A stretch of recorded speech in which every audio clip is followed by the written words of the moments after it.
तो नमस्कार प्रणाम भोजपुरिया भैया लोग और सब बताएं कैसे बानी रुआ सब है। उम्मीद करतानी रुआ सब ठीक ठाक होखा भैया और हमहू ठीक बानी। तो स्वागत बाटे आप सबके राइटर विजय बागी के चैनल पर।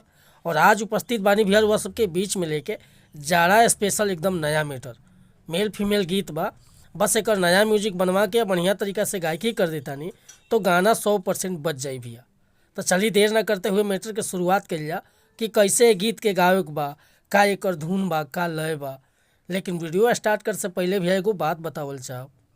रउआ अगर नया सिंगर बानी आ सिंगिंग में इंटरेस्ट बा, अच्छा मैटर के तलाश में भटकतानी, बढ़िया गीत नइखे मिलत, सही तुकबंदी नइखे मिलत या मन पसंद के मैटर नइखे मिलत, तो भैया अगर हमरा चैनल पर आ गइल बानी तो चैनल के सब्सक्राइब कर ली, बेल आइकन प्रेस कर ली।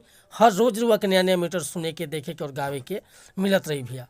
काहे कि हम हर तरह के गाना लिखिला, sad song, love song, orchestra song, धोबी गीत, पूर्वी गीत, रंगदारी गीत, कोनो भी प्रकार के मैटर चाहे बेहिचक रुआ संपर्क कर सकीले। बिल्कुल उचित चार्ज पर रुआ के फुल सॉन्ग व्हाट्सएप के जरिए मिल जाए भैया। डिस्क्रिप्शन में आपन नंबर दे दिले बानी। आज के मैटर देखी कैसे गाओगे बटे। मुखड़ा बा काहे खाती भौजी हो चलिलू ह चौक के, आ बढ़ल शीतल हरी रहतनी बच के। ए भौजी मान जा कि काहे खाती भौजी हो चलिलू ह चौक के, बढ़ल शीतल हरी रहतनी बच के।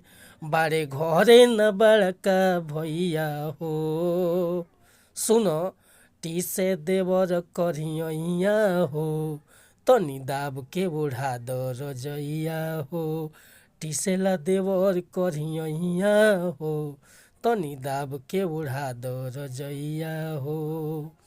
काहे खाती भौजी हो चलिलू ह चौक के, आ बढ़ल शीतल हरी रहतनी बच के।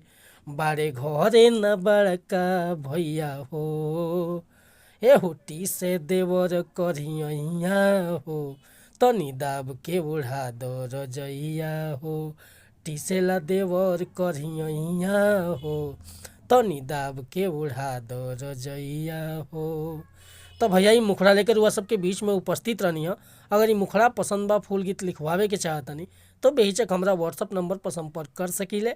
व्हाट्सअप के नंबर बाटे भैया 8874473128। कोनो प्रकार के मैटर लिखवाओ होके चाहे नया म्यूजिक बनवाओ होके बेहिचक रुआ कॉल या व्हाट्सअप कर सकतानी।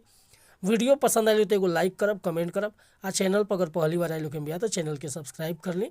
हर रोज रुआ के नया नया मैटर सुने के, देखे के, गावे के मिलत रही भैया। मिलत नहीं फिर से अगला वीडियो में कुछ नया गाना के साथ।